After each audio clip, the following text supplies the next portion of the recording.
आइए दोस्तों देखते हैं अनुपात समानुपात का बहुत ही ज़्यादा इम्पोर्टेंट क्वेश्चन देखते हैं।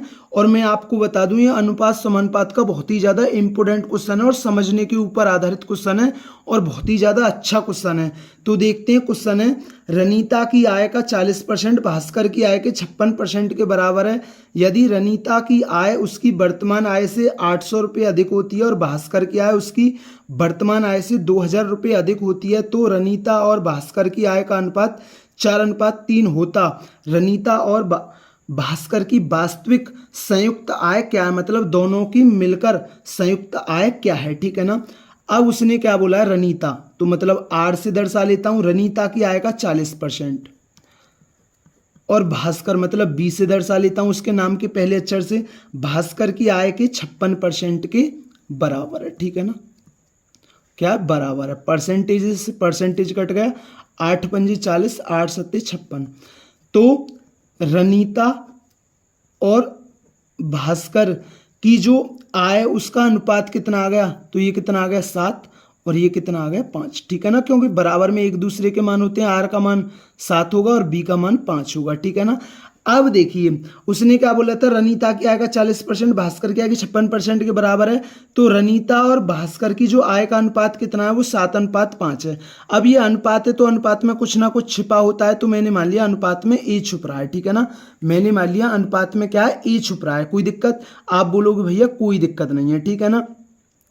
अब उसने क्या बोला है, रनीता की आय उसकी वर्तमान आय से 800 रुपये अधिक है। अब भाई रनीता की आय कितनी है, 7 ही है।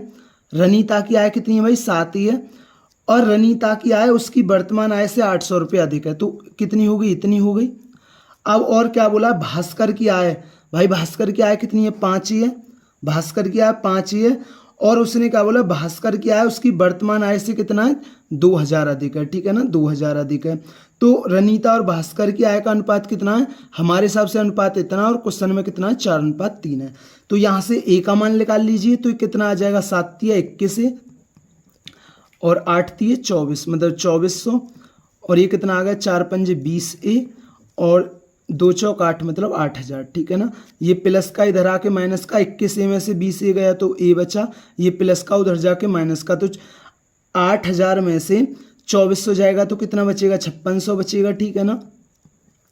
तो ए का मान कितना आ गया, 5600 आ गया।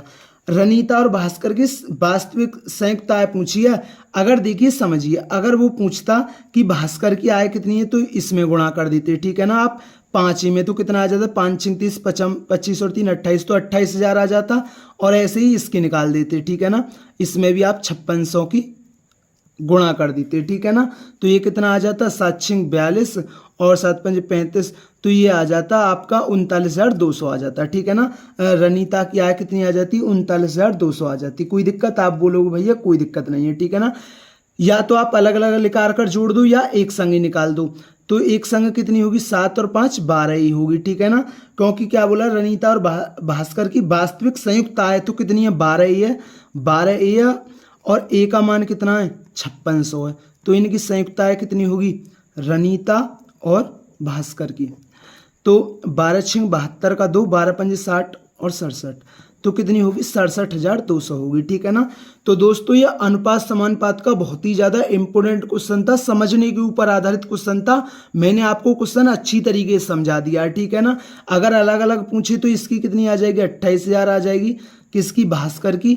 और रनीता की कितनी आ जाएगी, 0 0 7 6 42 और 7 पंजे 35 और 4 39, 39,200 आ जाती, ठीक है ना, अगर अलग अलग पूछता तो दोस्तों ये अनुपात समानुपात का बहुत ही ज़्यादा अच्छा क्वेश्चन था।